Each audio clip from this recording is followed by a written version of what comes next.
Welcome back to the channel, guys. Today I'll be going over what is up with Sparking Zero and why its downfall is happening. We all was waiting for this game to drop, and honestly, you know, we thought it was gonna be like one of the best Dragon Ball Z games, and the game isn't bad because you know you're gonna have those people that's commenting, oh well, the game is still popular, you know, the game is still, yeah, okay buddy, we get it. But to me, I just feel like the game should have done better than what it did. It's still gonna get support because it's like the newest Dragon Ball Z game, obviously.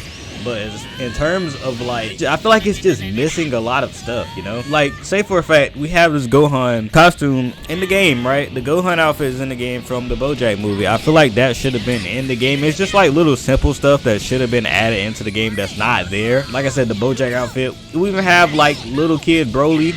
Now I understand that, you know, he shouldn't be a playable character, but at the end of the day, this is supposed to be like a remake of Tenkaichi, so it's like, why is Kid Broly not in the game at this point? We know what he looked like in the movie. Now I feel like they could have put together some type of moveset. Obviously he had a tail. Could have did was they probably could have gave him Great Ape. Now the modder did give him Great Ape in this mod to play with him. Now I'm pretty sure he has like Kid Gohan's moveset. It's still cool when you think about it. It's a cool concept. But obviously they could have done this.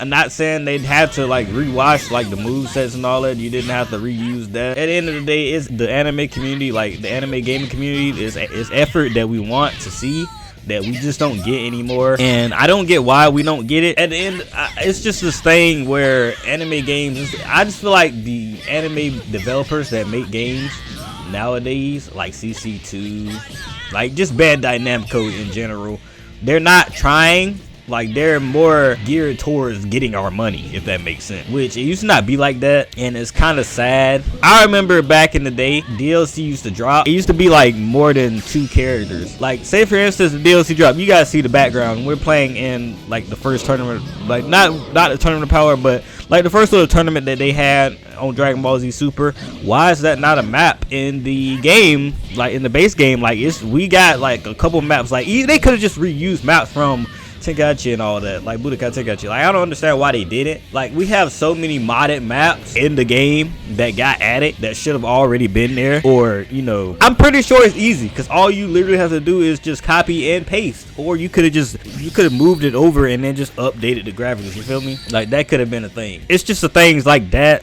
could have been in the game at base. I don't want to say the game was rushed, but it does feel a little rushed too, and that's typically what we see with today's anime games. They do seem a little bit rushed. From Gohan's time, we have Gohan, we have the Gohan from the future in the timeline. Why do we not have that Kid Trunks as an outfit, or that Trunks in the game? And you guys could have gave him Finish Buster and all types of stuff that's already in the game. Like, it's just this type of, like I said, it's that type of simple stuff that could have been in the game that's not in the game. And it's upsetting when you're a fan of like anime gaming, and especially if you're building your channel around it. You want to see, like, you just want to see the anime gaming community succeed and be very popular, especially with the rise in people watching anime now. Because back in the day, I remember when watching anime used to be, you know, very, very lame and consider you being a nerd at times. At the end of the day, I'm not saying this could be avoided. Well, actually I am saying this could be avoided. Like, we're not rushing you guys to make a game.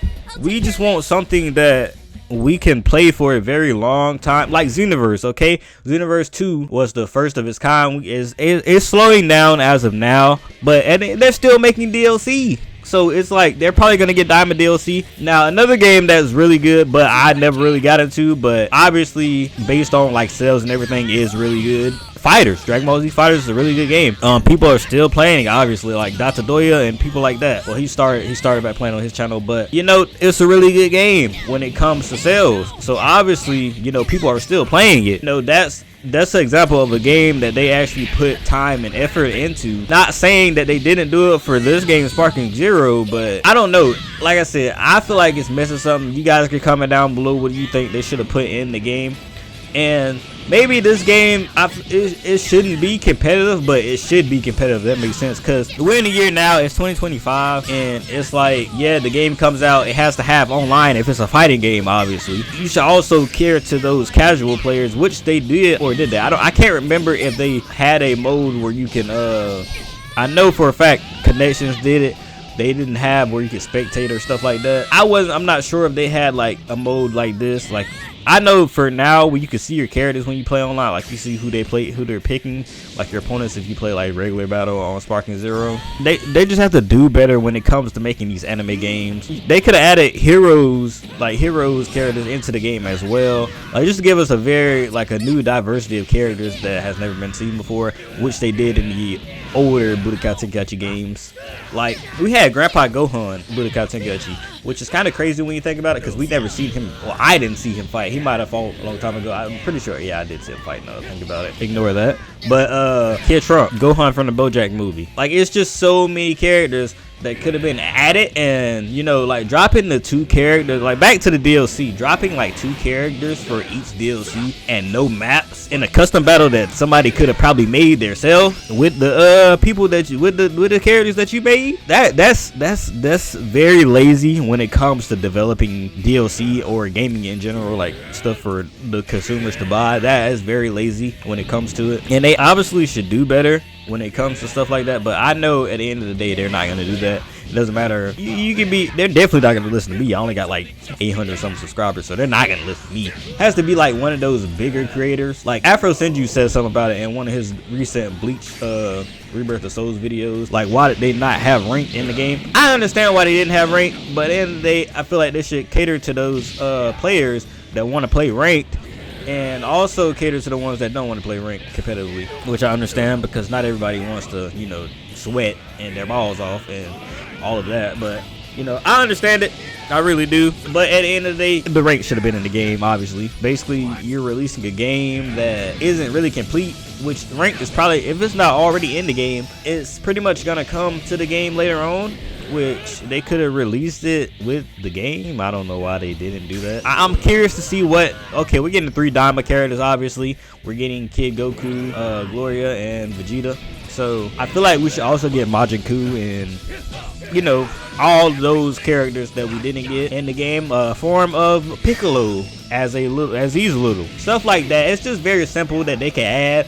And they don't even have to give Piccolo a different moveset. They can give him the same moveset or whatnot. As far as I'm concerned, they probably won't do that. So don't hold your breath for that one, because you're probably gonna die, obviously. But yeah, don't do that. They added Whis. They could have added that Grand Priest into the game. It's just so many characters. When you look at it, when you really look at it, it's so many characters that could be added into the game, and it really pisses me off. But that's probably it for this video, besides me going on where I'm about to go over now, so don't click on the video yet. Now I am going to be starting a playthrough on Dragon Ball Z Kakarot, so if you guys want to tune in to that, make sure to subscribe if you're new to the channel, or you're a recent subscriber, just go ahead and hit that post notification so you'll be notified whenever I start the series, because that's probably going to be the next video. Yeah, make sure to leave a like on this video, and I'll catch you guys in the next one, I guess. Peace out.